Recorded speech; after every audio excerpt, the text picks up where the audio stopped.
Hi friends, I just sat down to edit this video and it turns out the autofocus on the camera was going crazy. So I apologize if it's really annoying. Feel free to, I don't know, hide the tab and just listen. Okay, thanks. I'm Seth. Welcome to the good world. But what is the good world? It's the world, but good. That makes sense, right? One, two, three. So come on into a place that is fun. I'll be your friend and you can be mine. The world is a stream of constant bullshit, but that doesn't mean there's not a whole lot of good shit. You start with the lean and we can make something different. Let's build a world that is good. This is a show for adults.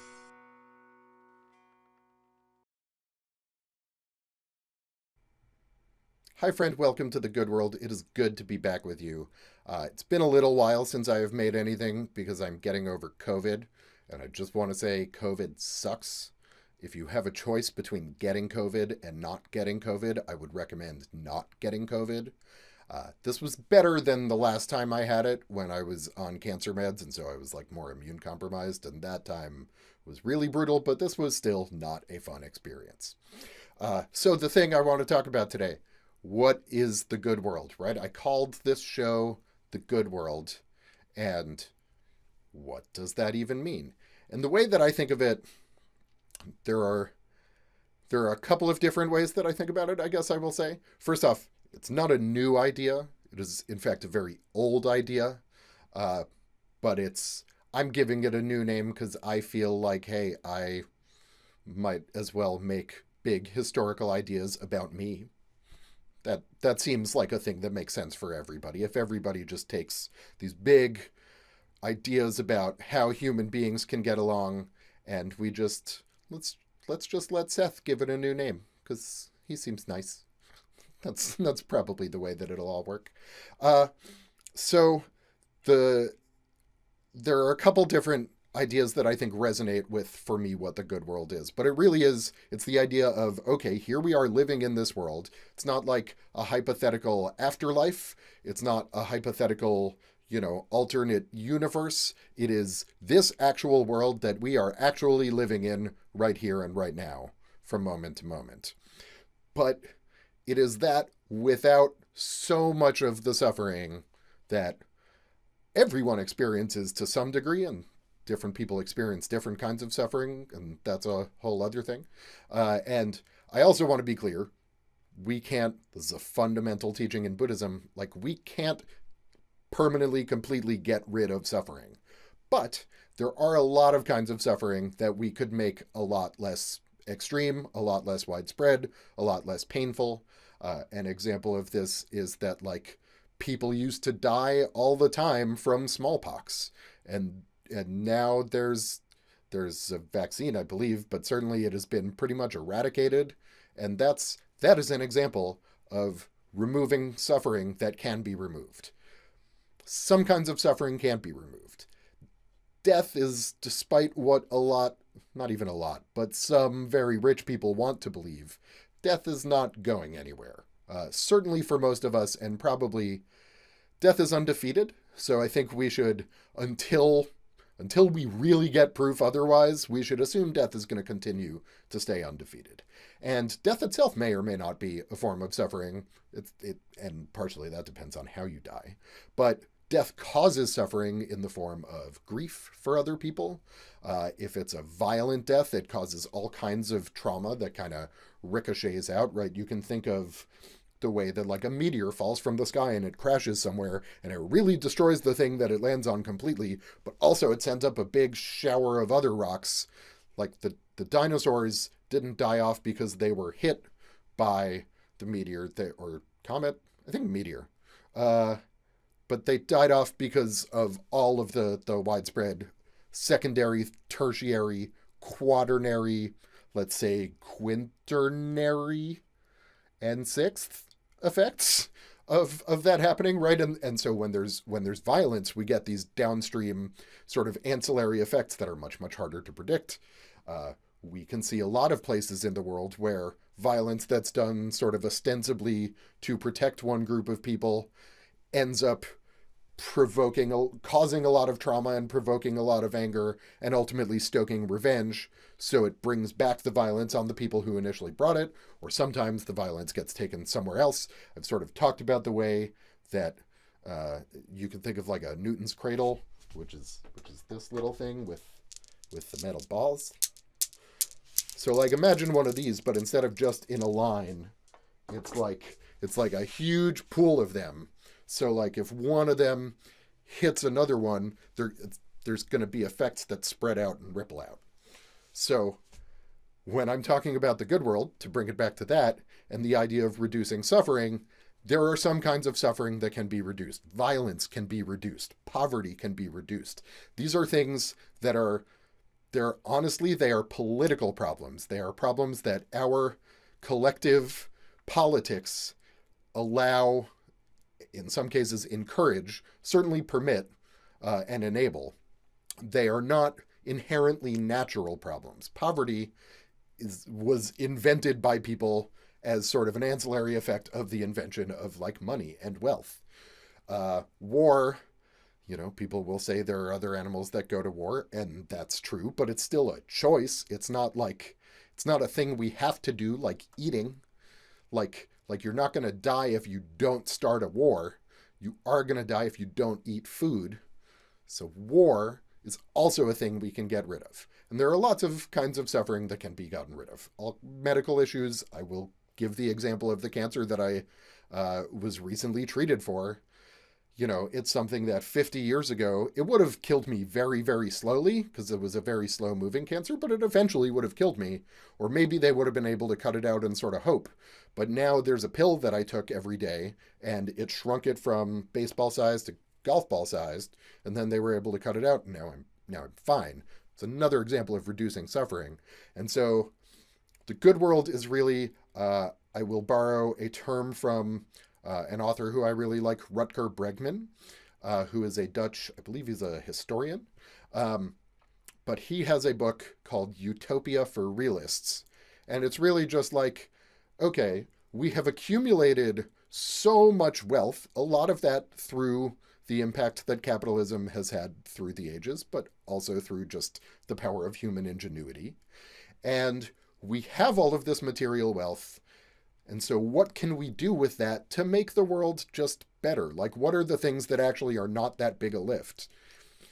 Ending poverty would actually not be that big a lift from an action standpoint. It is a huge lift from a political standpoint because people are afraid that if you redistribute things, it'll, create bad incentives and people who don't deserve things will get it. There are all kinds of reasons that people are very afraid of the idea of really addressing poverty, but it can be done. Homelessness can be addressed through the creation of housing. It can be done. Whether it is being done is, again, a political problem. And so the good world is it is a utopia for realists. It is what is the best possible version that we can create realistically, given the tools at our disposal within this world that we actually live in. And it's a really beautiful idea. And I'm also aware that right now it feels completely insane and delusional. And so I'm not going to tell you that everything is magically going to get better in the next year or 2 or 3 if you just believe, because life doesn't work like that and change doesn't work like that. But I do believe that the more people think about this and really open their eyes to the potential of what we can all do if we stop fighting over everything and realize that there's plenty to go around and realize how much we can achieve when we work together, I think the world can be amazing. And I would say my primary theory of change is just that when we hear people talk about things, when we see people do things, a part of us sees that as a little bit more of an option. And so the more that I can talk about this, maybe it will inspire someone else to talk about it. And, if enough of us, I heard a great interview by my friend Aaron Baker several years ago. I don't remember who the guest was, but the guest was talking about ripples of impact, right? And if each of us affects a few people and then that continues to spread, you can create a wave and you can create real change. Again, That feels really hard at this moment, and I want to acknowledge that.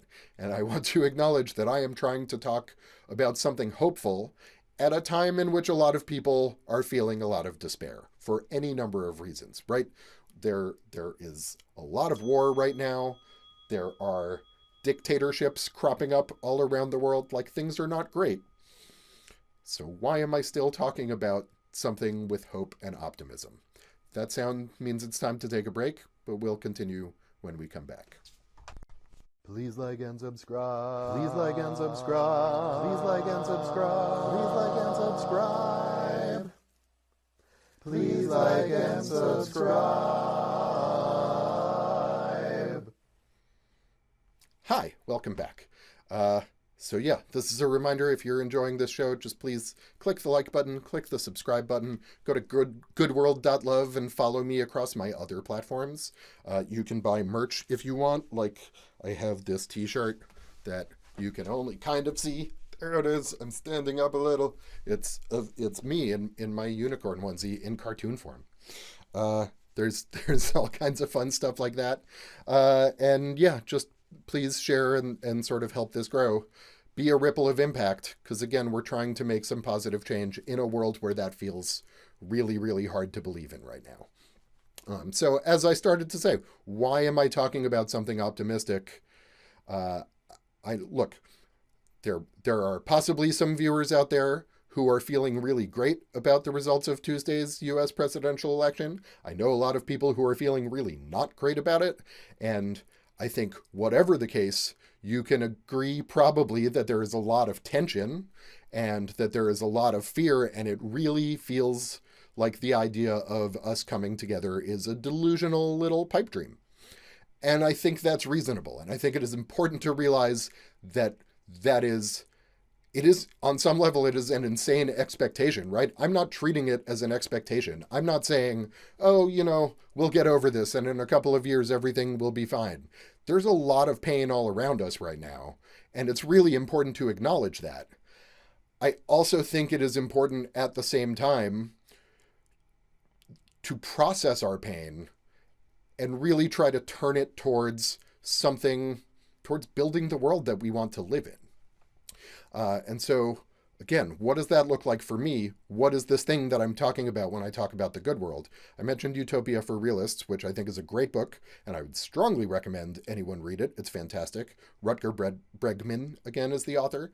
His second book, Humankind, also really fantastic. It's all about sort of how we have this myth of people. He calls it sort of the Lord of the Flies theory, right? He calls it veneer theory, which is the idea that our whole society is just like one tiny little slip up away from breaking down. And he uses Lord of the Flies as an example because in that work of fiction, children are let loose on an island and they go insane. And then Rutger Bregman did some research and found an actual example where 4 kids were stranded on an island and they worked together and did an amazing job of building community together. And the larger point is just that humans actually have this desire for connection. We have this instinct for community, and we all do much better when we feel like we belong to a community. But we have these ideas about other people where we think other people don't want community. They just want to change us and control us.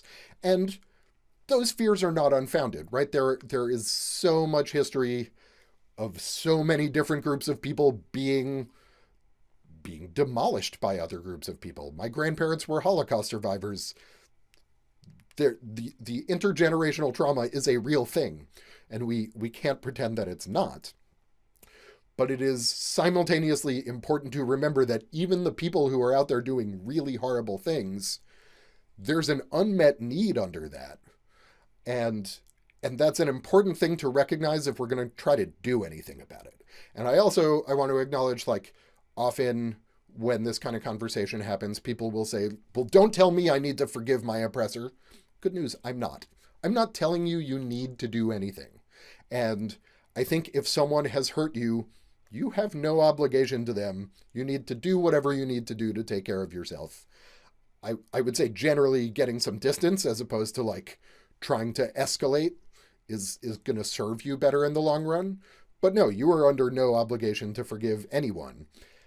I do still think it's really important to understand that the people who have hurt us are people. They are not monsters. They are people who something has gone wrong, I think is the best way that I can say it. Right? We like to attribute a lot to genetics. Often research is increasingly suggesting like, no, it's just they had like something really traumatic in childhood or even in later years, and they didn't process it well. And people will say, well, I had a really traumatic childhood and I'm not a monster. And to that I say, that's great. But that doesn't mean that other people with traumatic childhoods like don't end up becoming monsters. And again, I'm not defending the actions of monsters. I am just acknowledging that monsters are formed out of human beings where something goes wrong. And so when I talk about the good world, when I talk about this idea of creating a utopia for realists, it requires figuring out how to address that harm in a way that is constructive for everybody, which is also a really hard thing to deal with. And I will say Rutger Bregman also does a good job of talking about that in Humankind. I would suggest you read his books if you have time. The other idea that I want to touch on in talking about the good world is, so if you've been following the show for a while, or if you know me personally, you might know that I am a big, I'm a practitioner of Zen Buddhism, and I am particularly, I practice in the Plum Village tradition, and I am a fan of, I'll call myself a student of Zen master Thich Nhat Hanh, who was a Vietnamese Buddhist monk. He died a couple years ago, but his teachings really resonate with me, and the community that he's built is pretty spectacular. A quick side note, a fun fact about Thich Nhat Hanh is that he was nominated for a Nobel Peace Prize by Martin Luther King. So if you haven't heard of him, I will just share that it is a fun thing that this guy lived for a pretty long life, and he was so dedicated to peace that Martin Luther King said, this is a guy who is dedicated to peace. Like, that's kind of cool. But King had this idea, and it's the terminology goes back to like the early 20th century, excuse me. But Martin Luther King was a big proponent of this idea called the beloved community. And I will say, to me, I think the idea of the good world is the same idea of the beloved community. It is all of us, genuinely all of us, learning to understand our connection to each other and our interdependence on each other, and building a community of everybody. That is a beloved community. And so that's an idea that Thich Nhat Hanh learned from Martin Luther King, and carried forward with him for the remaining, King died in 68?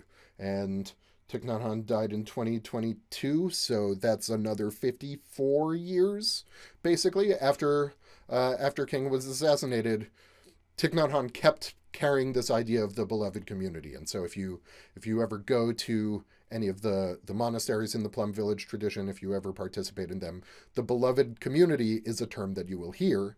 And it is, again, the good world is just, I'm taking this old idea and I'm just saying, okay, let's use very simple and explicit language. The beloved community is a beautiful term. I think the good world is a simpler term to sort of wrap your head around. It maybe, hopefully, implies a little more, but maybe not. And so that is the good world, right? It's this beloved community in which we are using the resources at our disposal to build a world in which all of us can thrive. And it's hard to imagine, but that doesn't actually make it impossible. Again, a lot of this stuff, it's not lack of resources. It's not that people are lazy. It's not that some people are pure evil. It's that there is a political problem of figuring out resource distribution in a world where there is not really actually scarcity, but so much of our economic system runs on scarcity. And like, economics is also a political problem because it's something that it's something humans have created, right? Economics is not a tree that exists independently of us. Economics is an idea created by humans. Racism is an idea created by humans. The fact that they're created by humans doesn't mean that they don't have very significant real-world impacts. They do. They have huge real-world impacts. But it also means that because it's created by humans, it is the kind of thing that undoing it is just a political problem. And I don't mean to sound dismissive and say that means it's easy, because political problems are actually often a lot harder, right? The US government figured out how to put people on the moon, but we still haven't ended poverty. One of those is a very scientific problem. One of those is a much bigger political problem. So yeah, it's a challenge, but that doesn't mean that it's not worth aspiring to.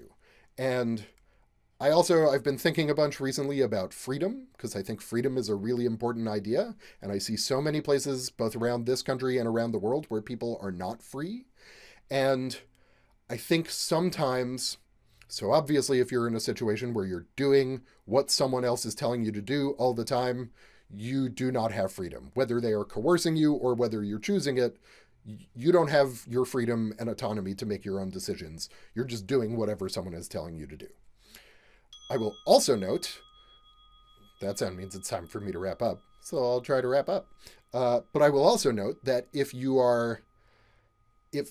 there is someone who you view as, I don't know, let's say the Antichrist, like not literally, but sort of someone who is the exact opposite of who you want to follow, and everything you do is to spite them and to thwart them and to do the opposite of what they are teaching, you are also still giving up your autonomy. You're just doing it from a negative direction, right? You're just doing it for spite. And the line between those two things is actually a lot thinner than we tend to think of it as. Yeah, we can leave it there for now.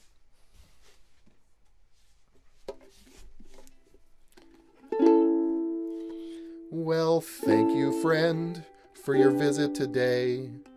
Now it's time we both go on our way. The world will still be insane tomorrow, but don't let that fill your heart with sorrow. You can thrive in a desert, just ask a saguaro. Please give to my Patreon. Capitalism is fun. Let's build a world that is good. This is a show for adults. Bye, everybody. Thank you.